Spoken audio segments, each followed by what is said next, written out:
focused on civil discourse in America. So first, just like a little bit why I chose this. So last semester, I was focusing on civic engagement and how people can use aspects of civic engagement to influence public policies.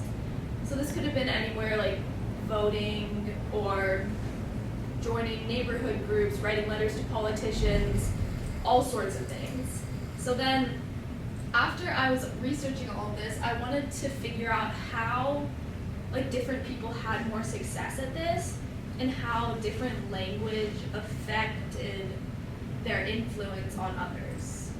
And then as well, I just thought it was really interesting to kind of look at this decline in civil discourse that we kind of hear about today, because honestly, I didn't really fully understand it, but I thought it would be really interesting to learn about.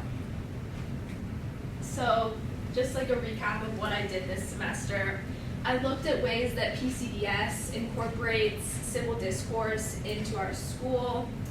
It could be the public forum debate club during lunch, or that Zoom meeting we had with the whole school, just a lot of different ways, or even during our history classes after some big event happens and then we just get to discuss that instead of whatever class topic we were supposed to. So I've also been researching current politics and looking at different trends and shifts from past years until now. And then along with that, a really big part of it was how technology and media has changed politics and how social media has had very big effects on discourse and how just the general public communicates with each other. And I've been watching a lot of different political debates, presidential debates, just kind of noticing how they choose to respond to questions, their body language, their just really all of the aspects about it. So why is civil discourse important?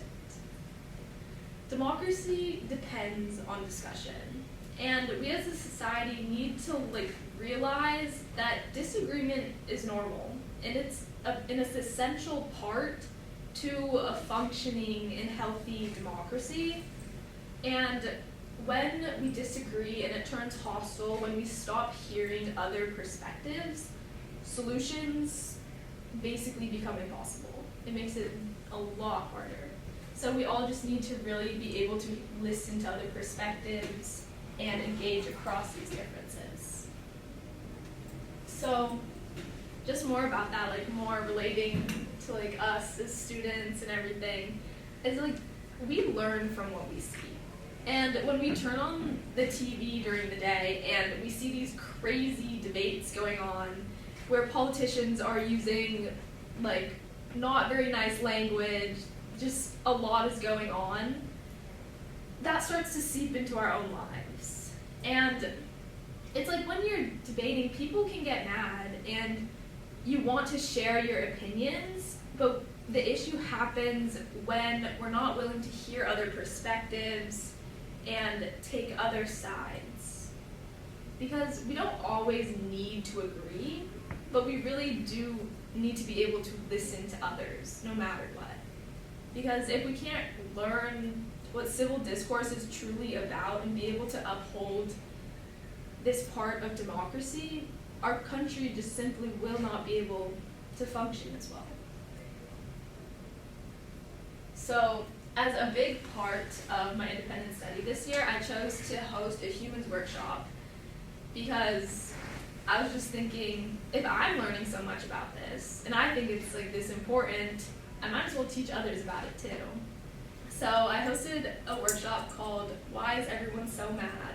The Art of Civil Discourse, where we did a lot of things, but mainly we watched different debates and we observed how media has influenced debates, looking at trends that has shifted what could be very productive conversations into more entertainment reels and viral moments that politicians just want to catch people's attention with, whether it could be good or bad.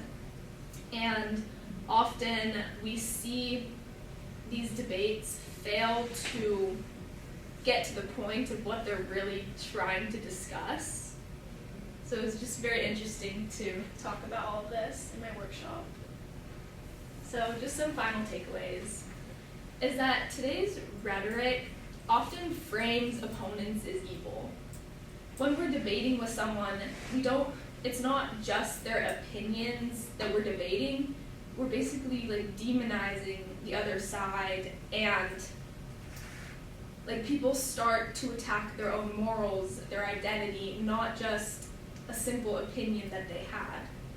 So we really need to learn how to disagree without coming after someone's identity and personally like attacking them.